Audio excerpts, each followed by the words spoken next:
তুমি পাচ্ছ না হাবিব ভাই বললাম চলে যাও।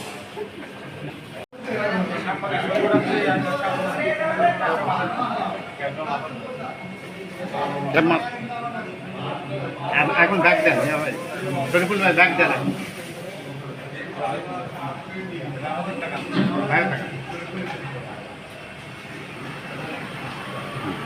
যে খাদ্য উৎপাদন এবং অন্যান্য যে কোনো ধরনের উৎপাদন আপনার সবকিছুই আপনার কৃষির সাথে আমাদের নিবিড়ভাবে আমাদের খাদ্যের স্বয়ংসম্পূর্ণতা অর্জন করেছি, যেটা আমাদের খাদ্যশস্য বলি। খাদ্যশস্যের পাশাপাশি অন্যান্য যে আমাদের কৃষি সম্প্রসারণ অধিদপ্তর তাদের যে আপনার আমাদের কৃষি যে আমাদের সেক্টর আছে সেই সেক্টরে আমাদের কৃষি প্রযুক্তি এবং যে জ্ঞান বিজ্ঞানের যে প্রয়োগ সেই সকল প্রয়োগের মাধ্যমে আমাদের বাড়ানোর জন্য যে ভূমিকা রাখা দরকার সেটা আমাদের কৃষি সম্প্রসারণ অধিদপ্তর অত্যন্ত সফলতার সাথে এই কাজটি উচিত না। তারা কিন্তু প্রচলিত ভাবে যেটা আমাদের বাপ দাদারা চিরায়ত ভাবে যেভাবে যারা আছেন বিভিন্ন প্রশিক্ষক যারা আমাদের আপনার ব্লক সুপারভাইজার কিংবা এস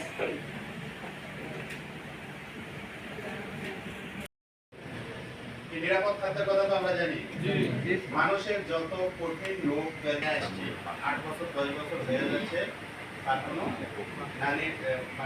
দাদি নাতি হওয়ার কোনো সম্ভাবনা দেখা যাচ্ছে না। যে যাই বলেন অমুকের আয় উন্নত করার জন্য ধরেন এখন অন্যান্য দেশে আমরা এগুলো কি করব, এক্সপোর্ট করব, রপ্তানি করব।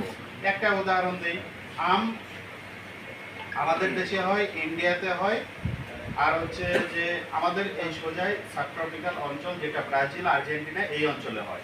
এর মধ্যে সবচেয়ে বেশি পেশকি আম হচ্ছে বাংলাদেশে।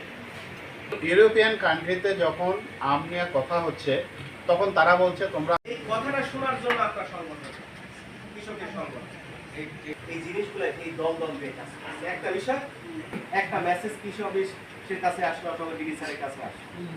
এখন আমার এখানে যদি 1.5 লক্ষ লোক থাকে কৃষক, আমরা এই যে পাল্টা প্রকল্প থেকে কাজ করছি করা হচ্ছে, আপনি আপনার পণ্যের দাম পাচ্ছেন না, আপনি যে পণ্যগুলো উপকরণগুলো ব্যবহার করছেন কৃষি ক্ষেত্রে বীজ সার বালাইনাশক বা অন্যান্য যে উপকরণ কৃষি যন্ত্রপাতি যেগুলো ব্যবহার করছেন সেগুলোর কোনো মূল্যের কোনো কোনো ধরা বাঁধা নিয়মও নাই এরকম, যার কারণে কৃষকরা সব থেকেই ক্ষতিগ্রস্ত।